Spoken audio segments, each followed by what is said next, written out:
हाँ जी, तो आज अपन डिस्कस करते हैं एप्लीकेशन ऑफ डायमेंशनल एनालिसिस।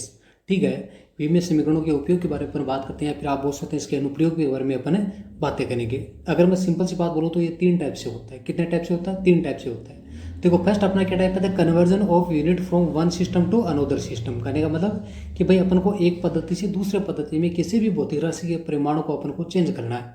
ठीक है ना, यही काम करेंगे अपन सबसे पहले। तो इसके बारे में ध्यान से समझना बहुत इंपॉर्टेंट है। देखो, जब अपन 11th क्लास की बात करते हैं तो सिंपल सा इसके बारे में फॉर्मेट होता है n2 equal to n1। n2 यहाँ पे ये होता है जिसमें अपन को कन्वर्ट करना होता है, उसके मतलब जो परिमाण है या जो रिजल्टेंट है उसका वैल्यू अपन को चेंज करना है, वो होता है n2। और जो अपन को गिवन होता है वो होता है n1। ठीक है ना, तो इस तरीके से ये एक फॉर्मेट होता है। बट मैं आपको ये सजेस्ट नहीं करूँगा बिकॉज अपन कंपटीशन के हिसाब से देख रहे हैं। तो अपन बात सिंपल से ये बोलते हैं कि भाई कोई भी हमारे पास यूनिट होता है उसका जो वैल्यू होता है Q equal to n u के फॉर्मेट में होता है। एन का मतलब क्या होता है? रिजल्टेंट हो गया। यू का मतलब क्या होता है? उसका यूनिट हो गया। ठीक है ना, और याद रखना कभी भी आप अगर चेंज कर रहे हैं एक सिस्टम से दूसरे सिस्टम में कोई भी यूनिट को, कोई भी क्वांटिटी को, तो क्वांटिटी है ना कभी भी चेंज नहीं होती है। देखो, यूनिट्स वगैरह चेंज होते हैं लेकिन जो क्वांटिटी होती है वो चेंज नहीं होती है। भाई मास होता तो वो मास ही रहेगा। ठीक है ना, लेंथ है तो वो लेंथ रहेगा। इसका मतलब ये नहीं होता है कि भाई लेंथ है वो मास में कन्वर्ट हो गया, फिर मास है लेंथ में कन्वर्ट हो गया। ऐसा नहीं होता है। ठीक है, तो यहाँ पे मैं बेसिक सी बातें करूँगा। भाई अपन सिंपल सी बात यहाँ पे कर रहे हैं, M K S to C G S, C G S to M K S. यही आपके पास बहुत काफ़ी बार क्वेश्चन इसी टाइप से आते हैं। ठीक है ना, जो मोस्टली जो यहाँ पे क्वेश्चन आते हैं ना वो उसके बारे में बात कर रहा हूँ, ध्यान से समझना। पहला अपन जो एग्जाम्पल लेके चल रहे हैं वो एग्जाम्पल हमारे पास जी। जी यहाँ पे क्या है? Universal gravitational constant. ठीक है ना, ये जी है हमारे पास। इसका वैल्यू होता है 6.67 into 10⁻⁻11 newton metre square upon kilogram square. ये वैल्यू होता है इसका एम के एस सिस्टम में। किस में होता है? एम के एस सिस्टम के अंदर। और अपन को किस सिस्टम में जाना है? अपन को जाना है सी जी एस सिस्टम के अंदर। अब ध्यान से समझना, कुछ बातें हैं वो बस बिल्कुल वो आपको ध्यान में रखनी होगी और काफ़ी चीज़ें काफ़ी हद तक आप इनको सोल्व कर सकते हैं। कैसे? देखो, M K S to C G S में मैंने बोला है, M K S to C G S की जब बात कर रहे हैं अपन तो याद रखना 1 न्यूटन इक्वल टू होता है 10⁵ डाइन। ये अपन एम के एस से सी जी एस में जा रहे हैं। और 1 मीटर इक्वल टू होता है 100 सेंटीमीटर। 1 किलोग्राम इक्वल टू होता है 1000 ग्राम। और 1 जूल इक्वल टू होता है 10⁷ अरब होता है। अरे इसी को जब आप उल्टा कर देंगे, सी G S to M K S बोलेगा वो जाने के लिए, तो याद रखना इसका जस्ट अपोजिट हो जाएगा। 1 dyne equal to 10⁻⁵ newton, 1 centimetre equal to 10⁻⁵ metre, 1 gram equal to 10⁻⁵ kilogram, 1 erg equal to 10⁻⁷ joule. ठीक है ना, ये एनर्जी की बात कर रहे हैं अपन, जूल वाला सिस्टम यहाँ पे। ओके, तो अब देखना ध्यान से, मैं जी को चेंज कर रहा हूँ, बिल्कुल ध्यान से समझते जाना किस तरीके से अपन जी को चेंजेस कर रहे हैं। अब देखो, जी का वैल्यू हमारे पास ये होता है 6.67 इंटू 10⁻⁻11। ये चीज़ होती है। अब ध्यान से समझना क्या क्या चेंज करना है आपको, सिंपल सी बात बता रहा हूँ। भाई पहली बात क्या है, इसका यूनिट देखिए। भाई जो वैल्यू है पहले तो ये आप ऐसा कैसा रख दीजिए इसको। अब अपन को क्या देखना है? इसका यूनिट देखना है। यूनिट देखो न्यूटन है, और मैंने बोला कि 1 न्यूटन इक्वल टू 10⁵ डाइन होता है सीजीएस में, तो 10⁵ डाइन लिख दिया 1 न्यूटन की जगह में। ठीक है, फिर हम क्या लिख रहे हैं इसके अंदर? Metre square. तो मीटर स्क्वायर मतलब अपन जानते हैं कि भाई 1 मीटर इक्वल टू कितना होता है? 100 सेंटीमीटर, मतलब 10⁻²। तो 10⁻² सेंटीमीटर है। तो आपको पता है मीटर की जगह अपन को 10⁻² सेंटीमीटर लिखते हैं, और पावर क्या कर देते हैं? 2 कर देते हैं। कई बार बच्चे क्या करते हैं कि भाई मीटर की जगह सिर्फ 10⁻² सेंटीमीटर लिख देते हैं, और वो जो स्क्वायर है ना उसको भूल जाते हैं। तो इस वजह से उनका जो वैल्यू होता है वो गलत आता है। ध्यान से समझना, 1 मीटर की जगह अपन को लिखना है 10⁻² सेंटीमीटर, और इनका होल पावर 2 करना जरूरी है। आई बात समझ में? और 1 किलोग्राम क्या होता है? 1000 ग्राम, तो मतलब 10⁻³ ग्राम। और 1 नीचे की साइड में क्या है? किलोग्राम की पावर 2 है, तो किलोग्राम की पावर 2 है, तो मतलब 1 केजी का वैल्यू है 10⁻³ ग्राम। ये किलोग्राम पावर 2 का नहीं है, ये सिर्फ है 1 केजी का। मतलब किलोग्राम की जगह क्या लिख दिया? 10⁻³ ग्राम, और होल पावर 2। बस ये आपको याद रखना है। अब आराम से हो जाएगा सारा काम। देखना ध्यान से, बिल्कुल ध्यान से ऐसा करना। यहाँ पे देखिए, जी का वैल्यू 6.67 इंटू 10⁻⁻11 है, फिर 10⁵ आ गया। अब आपको पता है 10⁻² सेंटीमीटर है, तो आपको पता है सेंटीमीटर टू 10⁻² सेंटीमीटर है, तो इसका होल पावर 2 है। इसको रिमूव करोगे तो पावर क्या हो जाएगी? मल्टीप्लाई हो जाएंगी। तो 10⁻4 हो गया, फिर 10⁻6 हो गया। ठीक है ना, नीचे की साइड में किलोग्राम है ना, 10⁻³ ग्राम है, इसको अपन स्क्वायर करेंगे तो 10⁻6 ग्राम स्क्वायर आ जाएगा। तो देखो, पहले जो यूनिट वाले को एक साइड में लिख लिया मैंने, डाइन सेंटीमीटर स्क्वायर ग्राम स्क्वायर, ये तो यूनिट हो गया। अब ये जो क्या चीज़ है, ये जो न्यूमेरिकल वाला पार्ट है मैंने को इसको एक साइड में कर दिया है। ठीक है ना, अब यहाँ से आप सोल्व आउट करोगे तो आपके पास ये वाला वैल्यू आएगा। क्या आएगा? ये वाला इसका वैल्यू आएगा। आई बात समझ में? तो ये वैल्यू आ जाएगा इसका, इसका वैल्यू ये आ जाएगा, और डाइन इंटू सेंटीमीटर स्क्वायर ग्राम स्क्वायर, इसलिए इसका जो वैल्यू है सिंपल फॉर्मेट में आ गया आपका। ठीक है ना, कैंसल आउट आपको करना आना चाहिए, मैथमेटिक्स है थोड़ी सी, कुछ भी नहीं है इसके अंदर। आई बात यहाँ तक समझ में? अब सेकंड में एग्जांपल लेके चल रहा हूँ, जी का वैल्यू ग्रेविटेशनल एक्सेलरेशन का वैल्यू है वो 9.81 मीटर पर सेकंड स्क्वायर होता है। याद रखना इस चीज़ के बारे में, ये वैल्यू भी इंपॉर्टेंट है, याद रखना। अब एमकेएस से अपन को सीजीएस में जाना है, तो वही बात है कि मैंने वही फॉर्मेट बोला कि भाई जी का वैल्यू 9.81 अपन इतनी बात करते हैं। इसके बाद में साथ में क्या है इसके मीटर, तो आपको पता है 1 मीटर इक्वल टू 10⁻² सेंटीमीटर होता है, तो मैंने 10⁻² सेंटीमीटर यहाँ पे पुट कर दिया। और देखो स्टार लगा के मैंने लिखा है कि 1 सेकंड इक्वल टू 1 सेकंड, मतलब कि आप किसी भी सिस्टम में जाओ, चाहे एक सिस्टम से दूसरे सिस्टम में अगर आप चेंज कर रहे हो किसी भी जो नंबर है यूनिट है उनको, तो याद रखना कभी भी टाइम होता है वो चेंज नहीं होता है। MKS system, CGS system, FPS system सब में होता है टाइम, हमेशा टाइम ही रहता है, सेकंड सेकंड ही रहेगा, वो कभी चेंज नहीं होगा। ठीक है, तो सेकंड की पावर 2 वो वैसा का वैसा रहेगा। तो फिर 9.81 10⁻² सेंटीमीटर पर सेकंड स्क्वायर, ये बात आ गई समझ में। तो 0.81 है, यहाँ से पॉइंट को रिमूव किया तो 100 आ गया। आपको पता है 100 से 100 कैंसल आउट हो गया, तो क्या आ गया 981 सेंटीमीटर पर सेकंड स्क्वायर। तो इस तरीके से आपको एक सिस्टम से दूसरे सिस्टम में जाने का तरीका बता दिया मैंने। ओके, अब अपन बात करते हैं सेकंड मेथड की। कौन से मेथड की? सेकंड मेथड की। अब उसको भी ध्यान से समझ लेना, इंपॉर्टेंट बात। सेकंड मेथड की बात करें टू चेक करेक्टनेस, ठीक है ना, of an equation of formula. या तो आपके पास कोई इक्वेशन होगी या फिर आपके पास कोई फॉर्मूला है, उसको आप चेक करना है कि वो करेक्ट है या नहीं है, उसकी सत्यता की जांच करनी है अपन को, ठीक है ना। किसी भी समीकरण या सूत्र की सत्यता की अपन को जांच करनी है। तो इसके लिए आपको क्या करना है, सिंपल सा एक फॉर्मूला वो गिवन होगा एग्जाम में, अपन को एलएचएस साइड और आरएचएस साइड की विमा देखनी है, उसका डायमेंशन देखना है कि डायमेंशन दोनों का सेम है या नहीं है। दाएं भाग की विमा इक्वल टू बाएं भाग की विमा, अगर ऐसा है तो वो फॉर्मूला करेक्ट है, अदरवाइज फॉर्मूला रॉन्ग होगा, ठीक है ना। अब इसके लिए मैंने एक एग्जांपल लेके आपको समझाया, बिल्कुल ध्यान से समझ लेना एग्जांपल को, ठीक है।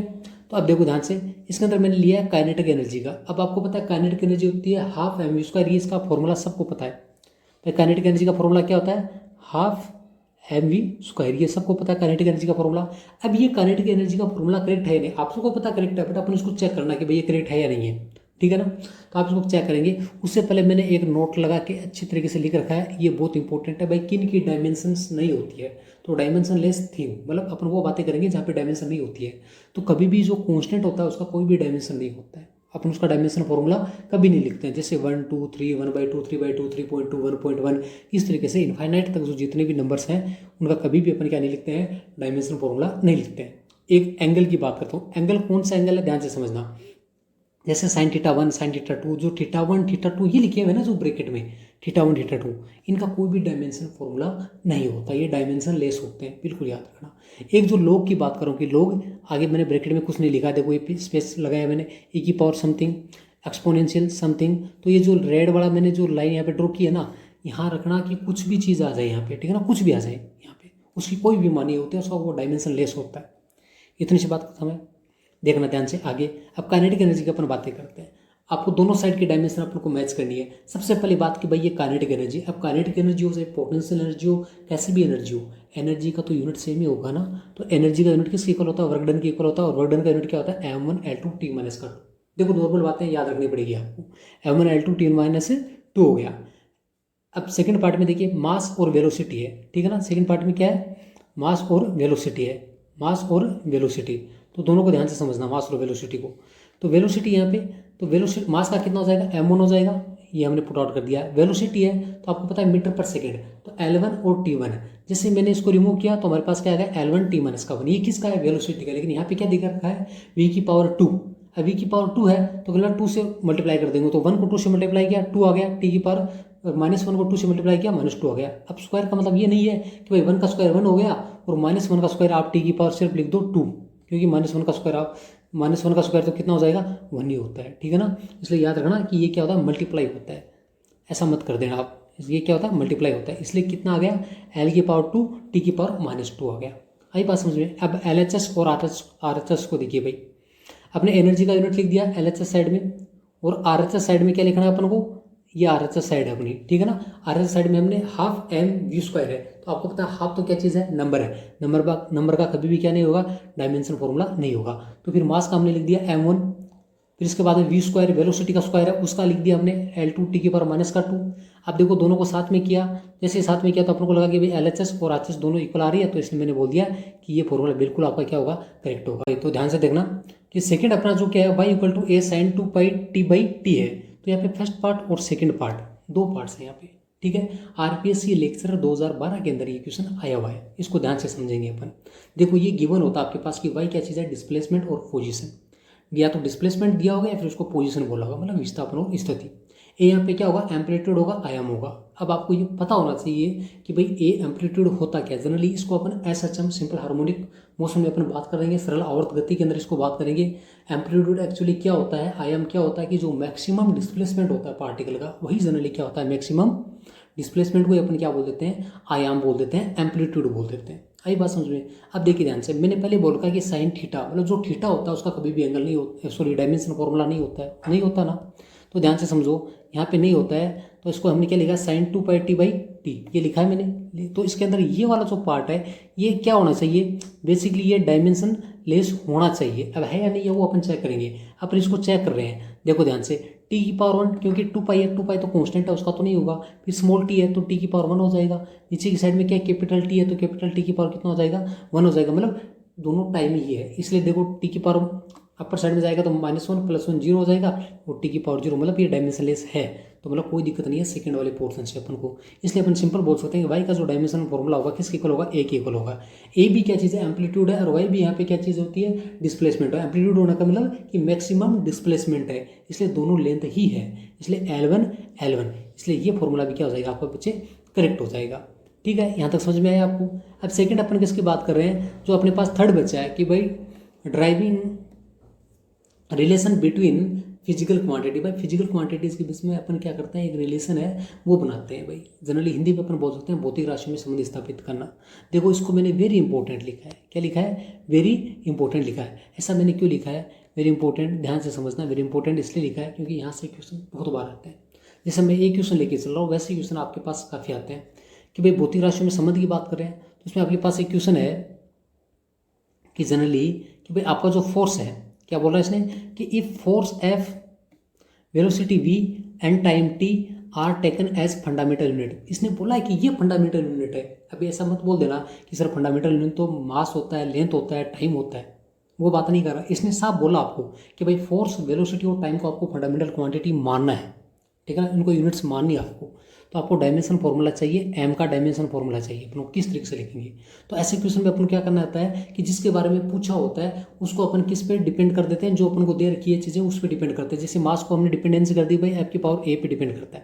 भाई अब तो ये तो नहीं पता ना अपन लोगों को कि भाई ये फोर्स पे डायरेक्टली प्रोपोर्शनल है या फिर भाई मास है वो फोर्स के इनवर्स प्रोपोर्शनल है या डायरेक्टली प्रोपोर्शनल है, अपन को नहीं पता है। इसलिए अपन बोल देते हैं कि F का जो वैल्यू है एम का वैल्यू है F की पावर A पे डिपेंड करता है। A का वैल्यू कुछ भी आ सकता है आपके पास। इसी टाइप से M है वो V की पावर B पे डिपेंड करेगा, और इसी तरीके से M है वो C पे डिपेंड करेगा, T की पावर C पे। तो तीनों चीज़ें लिख दी हमने, तो अपन इनको एक साथ लिखेंगे तो M प्रोपोर्शनल टू F की पावर A, V की पावर B, T की पावर C हमने सिंपल लिखा है। देखो प्रोपोर्शनलिटी साइन को उठाया और K आ गया, K एक कांस्टेंट है। और याद रखना ये इसका ड्रॉबैक है यूनिट्स का कि भाई डायमेंशन की अपन बात करते हैं तो इसका ड्रॉबैक होता है कि भाई कोई भी कांस्टेंट होता है तो प्रोपोर्शनलिटी कांस्टेंट आता है उसका कभी भी अपन क्या नहीं लिखते हैं, डायमेंशन फॉर्मूला नहीं लिखते हैं। तो इसलिए हमने लेट एज्यूम K = 1 को हमने 1 एज्यूम कर लिया है, ठीक है ना। अब देखो ध्यान से, अब अपन यहाँ पे एज्यूम करने के बाद में अब आपके पास यहाँ पे मास की बात करें तो मास का डायमेंशन फॉर्मूला कितना है, M की पावर 1 होता है, ठीक है ना। फोर्स का कितना होता है, M1 L1 T - इसका 2, और पावर अपन क्या कर रहे हैं, A लिख रहे हैं यहाँ पे।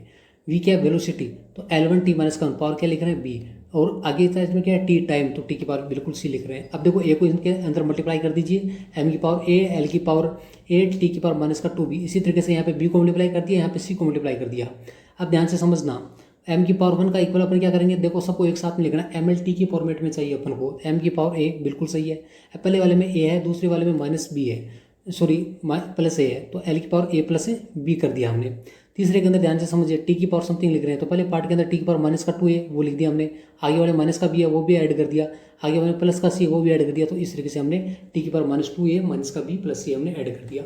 और यहाँ से अपन क्या करेंगे, कंपेरिजन करेंगे। कंपेरिजन जैसे किया तो अपने पास आपको पता है LHS साइड में सिर्फ मास है, मास की पावर है, और इधर साइड में क्या मास लेंथ टाइम है, तो मास की पावर ए है। अब बेस सेम होते हैं, पावर्स अपन क्या हो जाते हैं, बराबर होती है ना भाई। बेस सेम होने को पावर्स को अपन सेम कर सकते हैं कंपेरिजन के अंदर। तो एम की पावर क्या आ जाएगा भाई, यहाँ पे एम की पावर 1 है, एम की पावर ए है, एलएचएस में एम की पावर 1 है, आरएचएस में एम की पावर ए है, तो ए का वैल्यू कितना आ जाएगा, 1 आ जाएगा। और बी देखिए ए प्लस बी इक्वल टू यहाँ पे क्या लिखेंगे अपन, 0 लिखेंगे, बिकॉज यहाँ पे एल की पावर क्या है, एलएचएस साइड में 0 है, क्योंकि एल है ही नहीं तो अपन 0 बोलेंगे इसको। तो बी की पावर माइनस ए आ गया, और मान ए का वैल्यू अपने पास 1 है, तो बी का वैल्यू कितना आ जाएगा, -1 आ जाएगा। इसी तरीके से -2a माइनस बी प्लस सी का वैल्यू अपन क्या करेंगे, 0 करेंगे, क्योंकि उधर भी टाइम नहीं है, उधर भी टाइम नहीं है, इसलिए हमने 0 किया, इसलिए सी का वैल्यू मेरे पास कितना आ गया, -1 आ गया। ठीक है ना, ये -1 आ गया। अब देखिए ध्यान से भाई, ऐप किस पे डिपेंड कर रहा था, ऐप वी ओ टी पे डिपेंड कर रहा था। अब हमारे पास ए का वैल्यू आ गया है, बी का वैल्यू पुट कर दिया है, और सी का वैल्यू पुट कर दिया। इसी तरीके से हमारे पास ये फॉर्मेट आ गया डायमेंशन का, और ये हमारे पास क्या आ गया, फॉर्मूला आ गया, m = FT/v। Okay, thank you.